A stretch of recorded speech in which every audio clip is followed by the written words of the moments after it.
quite incredible. As we get into the main review, I have very, very strong, deep emotions running through me right now. This may well be the last ever mobile phone. Not the last ever mobile phone in the entire world, the last ever mobile phone from Sony Ericsson before Sony goes all solo. So did Sony Ericsson go out with a bang? This is the Sony Ericsson Live. Kind of reminds me of the Xperia Mini, and otherwise it is from the Walkman series, as is very obvious from this little 3.5mm jack right at the top. Very interesting the way they've placed it. A lot of people actually think it's a camera. In fact, I also mistook it for that. So small, light phone, very glossy in the front, kind of matte finish at the back, but I love the white. It's very Arctic white, very nicely done phone. So overall, it's got all that stuff that normally Sony and Sony Ericsson as a brand used to have. But is it spectacular? Let's take a look inside and find out.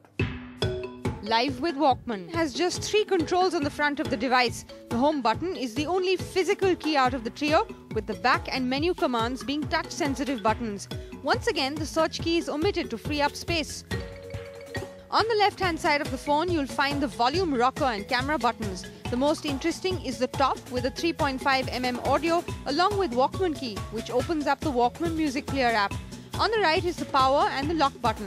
Running around the headphone socket is a transparent section of plastic which lights up during phone calls. You can also choose the option which causes this area to pulsate in time to the music that you're listening to.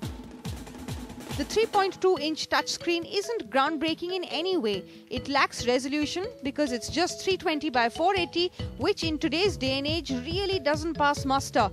But in reality, it doesn't look too bad to the naked eye because the screen is small. The touch is responsive and the phone supports multi-touch gestures like pinch zoom.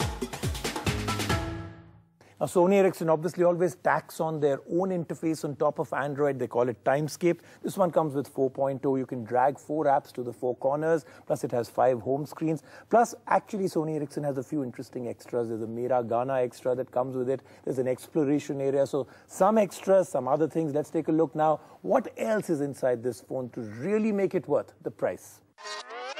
Despite it being a music smartphone, the phone curiously lacks any major feature that would distinguish it over phones that aren't given the great Sony Walkman name. The most obvious being the fact that it's sold with a 4GB micro SD card, which isn't enough if you have even a medium-sized music library. Also, the music interface doesn't break any new ground. It's good, just not great. Turn back and there's a 5MP camera with LED flash, and the device is capable of 720p video recording. There is a VGA front camera too. The battery life is a mere 1200 mAh when a Walkman Plus smartphone might actually require double the capacity. Cell Guru verdict? If we look at the Live as an Android device alone with a great price, it's perfect to attract the young Android lovers. But when it comes to a music smartphone, it's highly unlikely to impress the music buffs. NDTV's Cricket app, Android and iPhone, fastest scorecard, special analysis, and much more. Download free.